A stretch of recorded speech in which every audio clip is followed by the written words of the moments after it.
네, 이번에는 신풍제약 관련해서 진단을 한번 해보도록 하겠습니다. 네, 매수 가격은 19만 원, 그리고 비중은 10% 비중을 가지고 계시는데요. 우선 지금 신풍제약 관련해서 지금 19만 원이라고 말씀하신 거 보니까 바로 어제 들어가셨나 봐요. 어제 신풍제약의 흐름이 굉장히 좋았죠. 거의 이제 거래 제한폭까지도 올라갔던 탄력을 보였던 신풍제약.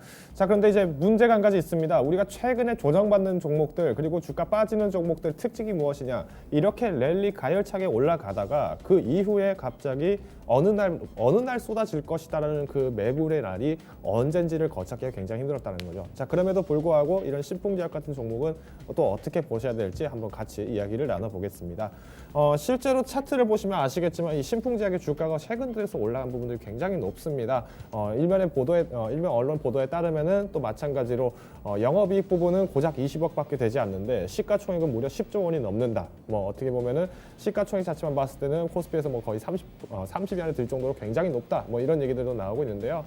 쉽게 말씀드리자면은 결국 이런 실적에 대한 부분들이 기업 가치에 대해서 너무 적게 평가되어 있거나 혹은 실적에 비해서 기업 가치가 너무 과다하게 평가가 돼 있다면은 이런 부분들이 과감하게 또 조정에 나올 가능성이 높겠죠. 또 특히나 이렇게 주가가 굉장히 높아졌을 때는 마찬가지로 주주들의 입장에서는 또 한번 자사주에 대한 매각 처분을 한다든지 이렇게 해서 다시 현금 자산에 대한 확보, 그리고 주가에 대한 조정, 그리고 마찬가지로 이를 통해서 또 사업의 활성화 이런 부분까지도 연계를 할 수 있기 때문에 오히려 저는 오늘같이 이렇게 만약에 19만 원 선에서 매수를 하셨다고 하면 저는 일단 내일장에서 만약에 개장을 했을 때 우선은 저는 부분 매도를 할 것 같습니다. 특히 10% 비중이면 비중 자체가 나쁘진 않습니다. 다만 어디까지 이렇게 상승 탄력이 올라갔던, 즉 쉽게 말해 우리가 상한가를 연일 달성하지 못했을 가능성이 크다면은 오히려 이럴 때는 비중을 축소를 하게 되면서 하방 압력에 대한 리스크를 먼저 피해 가셔야 된다라고 제안을 드리고 싶네요. 자, 그래서 일단 19만 원 선에서 신풍제약을 매수하셨다면 저는 오히려 과감하게 조금 내일장에서 매도를 하셔야 된다라고 판단을 하고 있고요.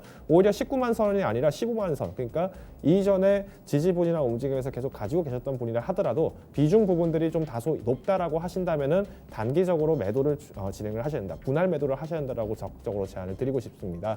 자, 그리고 우리 한번 수급편 한번 보겠습니다.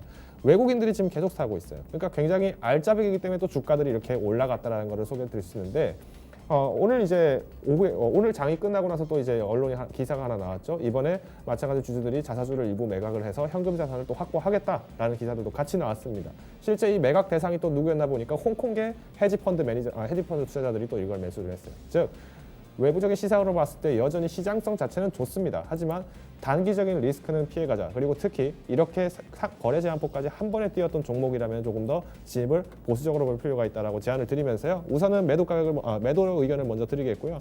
다만 손절 가격이라고 하면은 결국에는 급등 이전까지만 급등 이전, 즉 15만 원 선 이전에만 나오시면 충분하게도 최악의 수는 막을 수 있다라고 말씀을 드리겠습니다.